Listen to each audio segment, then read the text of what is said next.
Heute muss man immer wieder damit rechnen, dass einem abrupt und ohne Vorwarnung das Bankkonto geschlossen wird. Die drei häufigsten Gründe für die Schließung von Bankkonten, dazu werde ich dir in diesem Video mehr erzählen. Vielleicht ist es dir schon selbst passiert, vielleicht hat dir jemand davon erzählt.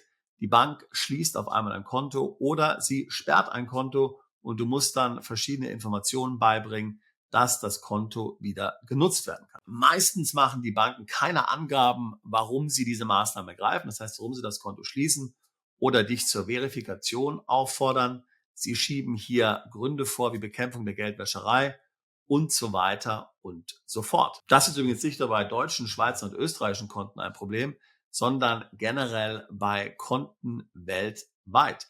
Auch bei Fintech-Banken und vielleicht besonders bei Fintech-Banken ist dieser Trend zu beobachten. Ich will jetzt hier nicht sagen, dass hier Geld verloren geht, das passiert meistens nicht, aber es kann schon sein, dass die Mittel hier eingefroren sind für eine gewisse Zeit. Wenn das Konto geschlossen wird, zwangsweise von der Bank und die Mittel werden dir dann ausgezahlt, dauert es gemäß der AGB bis zu 30 Tage, bei manchen Banken auch 60 Tage, bis du diese Mittel bekommst. Aber meiner Erfahrung nach ist es meistens schneller. Die Schließung eines Kontos oder die Sperrung eines Kontos sind natürlich extrem ärgerlich. Gerade wenn du im Ausland unterwegs bist, du willst irgendwas bezahlen und dann geht es nicht, obwohl du eigentlich Geld auf dem Konto hast.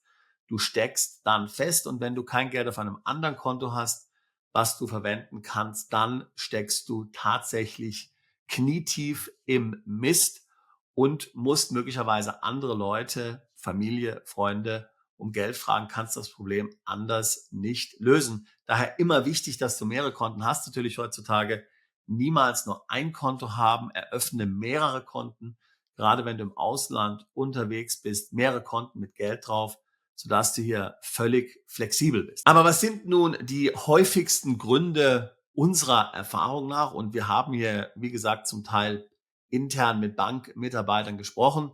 Was sind hier nun die häufigsten Gründe für die Schließung von solchen Konten? Nun, bei der Kontoeröffnung machst du ja bestimmte Angaben. Du sagst zum Beispiel, woher du Geld bekommst, wohin du Geld bezahlen wirst, höchstwahrscheinlich. Und du machst auch Angaben zu den Umsätzen, zu der Höhe der Umsätze, die erwartet werden. So, einer der häufigsten Gründe ist nun, dass Zahlungseingänge und Ausgänge nicht diesen Informationen entsprechen, die du hier der Bank gegeben hast. Also zum Beispiel, du erhältst aus Ländern Zahlungen oder du tätigst Zahlungen in Länder, die du vorher der Bank nicht genannt hast. Oder die Höhe der Beträge weicht von deinen Spezifikationen signifikant ab und das immer wieder, nicht nur einmal. Dabei müssen das gar nicht mal unbedingt Länder auf einer schwarzen Liste sein oder auf einer grauen Liste. Du musst immer bedenken, dass auch die Banken ihre eigenen internen Listen und Compliance-Rankings haben. Zum Beispiel viele Banken stehen Zahlungen aus Bulgarien und Rumänien kritisch gegenüber. Vielfach musst du zusätzliche Informationen den Banken mitgeben, wenn du viele Zahlungen nach Rumänien oder Bulgarien machst. Obwohl beide Länder ja bis vor kurzem hier völlig unbescholten waren.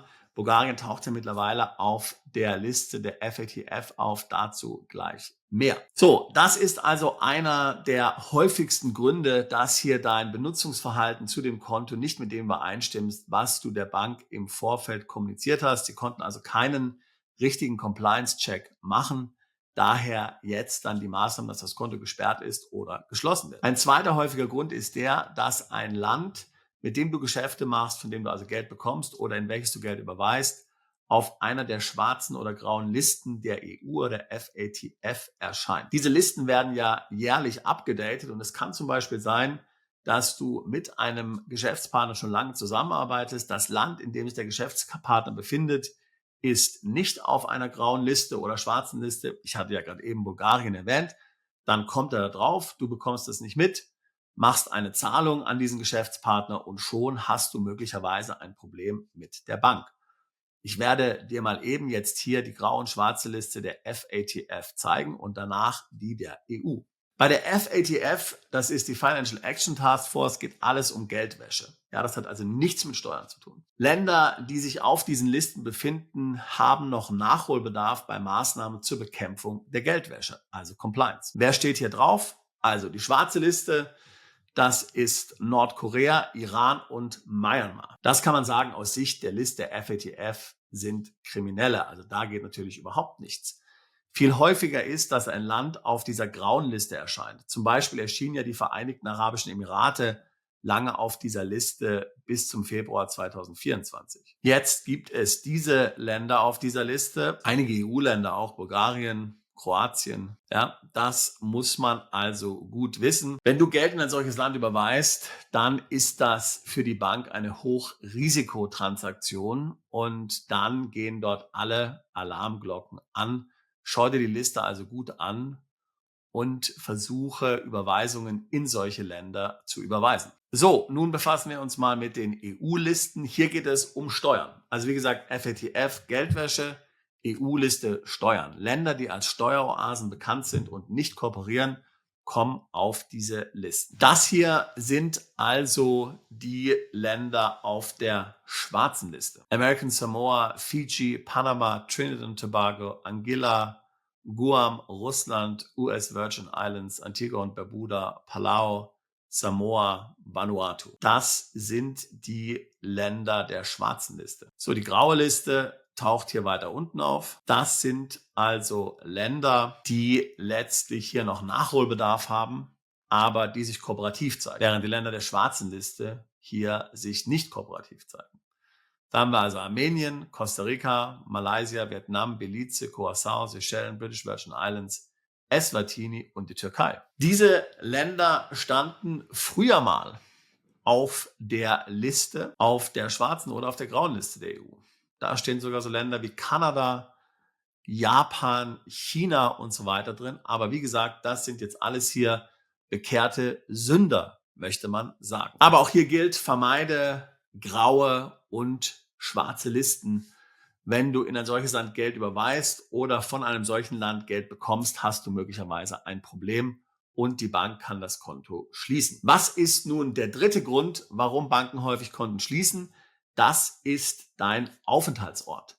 Wenn du dich ständig von anderen Aufenthaltsorten hier einloggst in deine Online-Banking-App, dann ist die Wahrscheinlichkeit groß, dass die Bank das Konto irgendwann schließen wird. Du hast ja der Bank gesagt, als du das Konto eröffnet hast, wo du lebst. Es ist extrem wichtig für die Bank zu wissen, wo du lebst, denn sie will ja nicht dich dabei unterstützen, möglicherweise Steuern zu hinterziehen.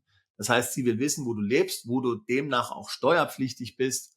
Und wenn du dich jetzt ständig von irgendwo anders einloggst oder auch von verschiedenen Orten auf der Welt, dann wird die Bank sehr schnell nervös werden. Und es kann sein, dass dir das Konto sehr schnell gesperrt wird. Wir haben das selbst erlebt, zum Beispiel bei Mandanten, die hatten ein Business in Irland. In Irland ist es extrem wichtig, dass die Aktivität vor Ort stattfindet. Das war bei dem Mandanten nicht der Fall. Der hat sich immer in anderen Ländern aufgehalten. Und dann hat hier eine Bank, und das war eine traditionelle Bank, die AIB Bank, die größte Bank in Irland, hat das Konto geschlossen und hat es sogar so begründet. Die haben ganz klar gesagt, wir entnehmen aus den IP-Adressen, mit denen du dich hier beim Online-Banking anmeldest, eine App hatten die damals noch gar nicht, dass du praktisch nie in Irland bist. Dein Business wird nicht von Irland aus verwaltet. Daher schließen wir dir das Konto. Denn gemäß unseren Geschäftsbedingungen können hier nur irische Firmen banken, die hier tatsächlich vor Ort sind. Also auch hier überlege dir gut, wie du damit umgehst. Jeder kann sich einen VPN installieren, zumindest auf deinem Desktop-PC, sehr einfach, und dann logge dich immer aus der gleichen Location ein. Auf keinen Fall solltest du hier bei der Bank Unsicherheit erzeugen, wo du lebst, von wo du dich einloggst. Das ist ein Riesenproblem. Die Bank möchte keine digitalen Nomaden, die kann mit digitalen Nomaden absolut überhaupt nichts anfangen. Im Gegenteil, die fühlt sich durch digitale Nomaden bedroht. Gut, das waren unsere 3 Punkte. Das sind meiner Erfahrung nach die 3 häufigsten Gründe, warum Bankkonten geschlossen werden. Denk mal darüber nach, versuch dich hier an die Tipps, die ich dir gegeben habe, zu halten, und dann solltest du hoffentlich eine Kontoschließung oder Kontosperrung nicht erleben. Wenn die Themen, die wir angesprochen haben, auch dich beschäftigen, hier auch dich betreffen, dann würde ich mich freuen, mit dir ein Beratungsgespräch zu führen. Link dazu packe ich hier in die Beschreibung dieses Videos mit hinein. Wir helfen seit fast 20 Jahren Mandanten dabei, ins Ausland umzuziehen, sich zu internationalisieren, Steuern zu sparen, Vermögen zu schützen, neues Vermögen aufzubauen. Ich würde mich freuen, auch dich alsbald zu unserer Mandantschaft zählen zu können. Bist du Unternehmer, Freiberufler oder Investor? Zieht es dich schon lange ins Ausland? Mach heute den ersten konkreten Schritt in eine Zukunft mit mehr Geld und mehr Freiheit. Buche ein Beratungsgespräch mit Sebastian und seinen Kollegen.